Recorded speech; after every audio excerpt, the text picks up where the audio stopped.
So yes, we had a winter and kind of a crap spring.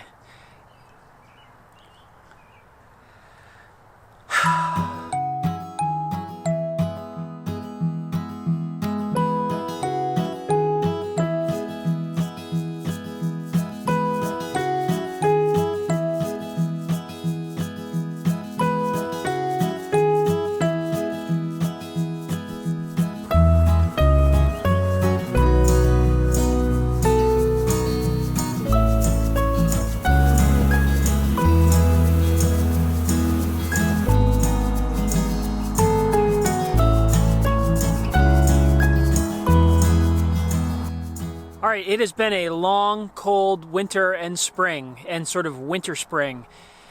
And it's going to get cold again. Actually, it's going to be a high of 32 degrees on Sunday. So we're not really out of the woods yet, but days like this are starting to happen. The crocuses are up and the bees are bringing in pollen. I'm not sure where they're finding the pollen because I don't see any trees popping at all yet.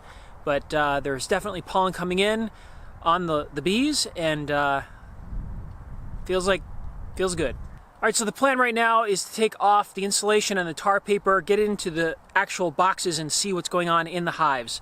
I want to see the population. I want to see if there's any brood. I want to see the stores and just see what's going on in the boxes because I have not seen in those boxes since November. Taking off tar paper, and I'm probably going to put the shells back on because we're going to have freezing nights for the next month here. But the days starting to get warm, but the nights still cold. So under here we have a couple of frames of honey from the hive that died. I put the honey out here just so they could rob it. Yep, they are all over it. And a new addition to the bee yard here, we got a pollen feeder. This is powdered pollen substitute. And we have an old medium frame, some plywood down there, just it's all attached. And I got an old 10 frame lid here. And I cut open the front so they can get in the front. And I want to give a little shout out to Jason CHRISMAN. JC's Bees gave me the idea to do this. He had a great video on different styles of pollen feeders. And I like this one because I had all the scraps and it went together nice and easy. So JC's Bees, thanks a lot for the idea. All right, it is Friday right now, and I'm getting another package of bees on Monday. So getting ready, getting excited. Gonna have a new hive on Monday.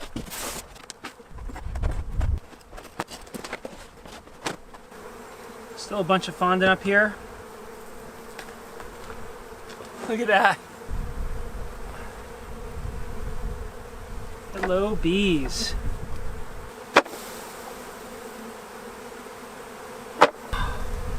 Hive's packed. There's actually honey in here. This hive was jammed full of honey in the fall. Wow, this is an untouched frame of honey here. Or that's just recently capped. That doesn't make sense. That's a honey frame. Oh, they got plenty of honey in here. I was kind of nervous for these bees. Honey, honey, honey. It looks freshly capped. I guess they could be taking it in from those frames there and then capping it, but there's a ton of honey in here. Alright, this is where the cluster was all winter, so I'm thinking that if there's anything going on egg-wise, it might be in these outside frames here. Honey.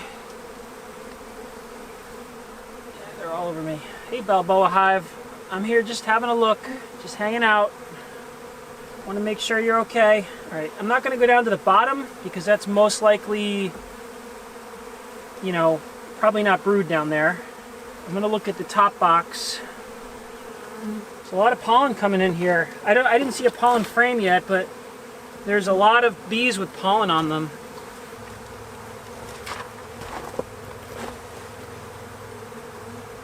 So this hive is just exploding.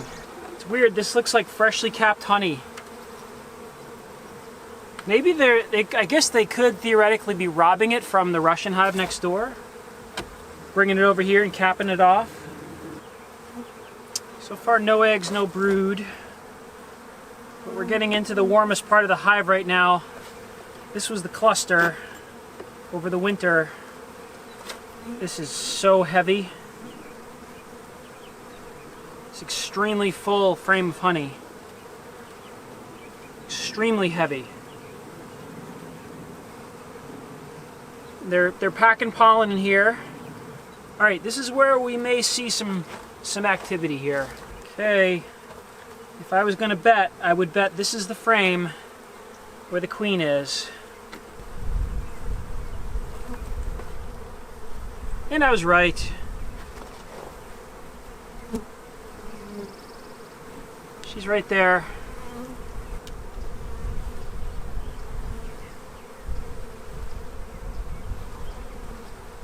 Is she laying? We have eggs. All right, we got a laying queen in here in early April. She's only laying on one side.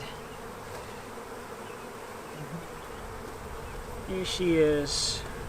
All right, laying queen. So no brood yet, but we do have eggs.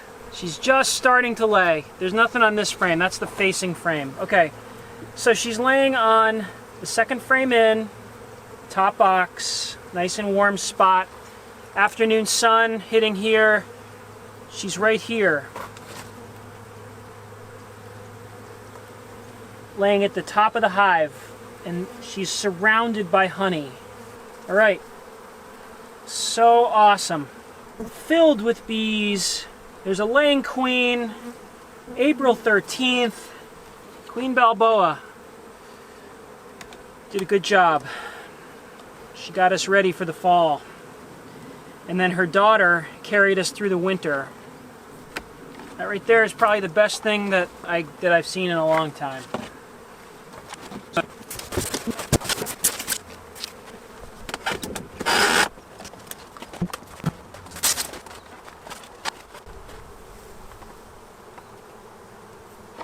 Another hanging cluster there. I'm not going to take the bottom box out. I'm just going to look up here at the top where the cluster is to see if I can see a queen up here. This hive is full of honey.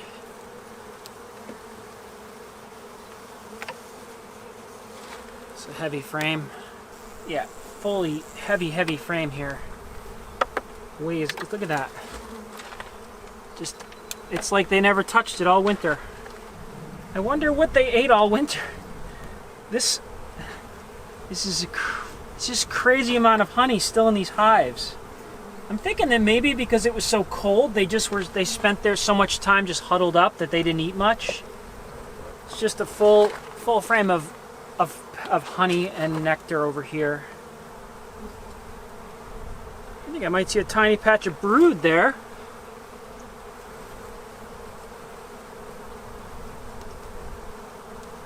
Tiny patch of capped brood in the Russian hive. Kind of odd. See if there's some corresponding brood next to it. It's got stung. There's the queen right there.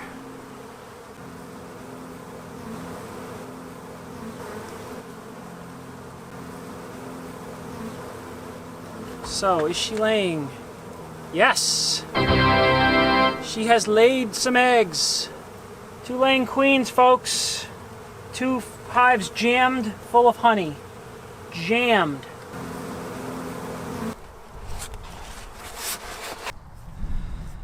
All right, I don't think I could be any more impressed. We've 2 slamming hives full of honey. Pollen is coming in. 2 queens, and there are eggs in both hives. So, what are my thoughts? They definitely had plenty of stores for the winter. We definitely had the coldest winter I can remember. And I think that may have something to do with it because I think maybe they were just so huddled and clustered that they just didn't eat much food. I mean, if it had been a warm winter and they were out flying, they would have consumed a lot more honey. But those frames are jammed full of honey. So things are looking great. So today's question of the day, splits. I didn't expect to have hives this strong in April. Last year, the Balboa hive that survived the winter survived with a baseball-sized cluster. I mean, it was tiny, and she wasn't laying eggs until June. This hive, we already have eggs in there, and it's early April. So this hive's going to be pretty hopping in May, a month from now. And I want to learn how to do splits. I've never done splits. I would love to hear from you all on your methods for splits for something like this, where we have 2 hives, big population, 2 strong queens, lots of honey, lots of comb. I know I can just do a standard kind of split. Just take 1 box, put it aside, leave the queen in 1 box, get a new queen, split. But talk to me about splitting Balboa hive and keeping the genes going, like basically trying to get them to make a new queen. That's what I want to do. I want to keep those genes going because that family is amazing, and that's what I want to do. So I would love suggestions on where to look, where to study, what to do. We're probably a good month away from doing that because it's, like I said, we're still going to have freezing nights for the next month before things start really getting warm. So she's not going to be laying a ton of eggs, but that hive's going to be really, really hopping a month from now. So I want to be prepared for it. And yeah, I definitely want to split and try and do some kind of split where I can keep her lineage alive. So this is great. Things are very good. So after the coldest winter and probably one of the crappiest springs I can remember, 2 of the strongest hives I've ever seen. I don't know what it was. I don't know what did it. I don't know if I just got lucky with the bees, but it could have been the tar paper, the insulation, the solar wall, the Vivaldi board, the Apivar strips. What do you think? What do you think did it? What do you think caused these bees to survive? Or was it just a combination of all those things? I'd love to know your thoughts on that as well. And as far as the hive that died, the Russian hive that died, 2 different things happened with that hive. It had more varroa than either of the other hives. It was really, really full of varroa. And I treated with the quick strips. These 2 hives had a much later load, and I treated with Apivar. So just something to think about. Again, correlation does not equal causation, but 2 different situations with these 2 hives compared to the one that died. Let's just hope things keep going this way for the year. Thanks for watching.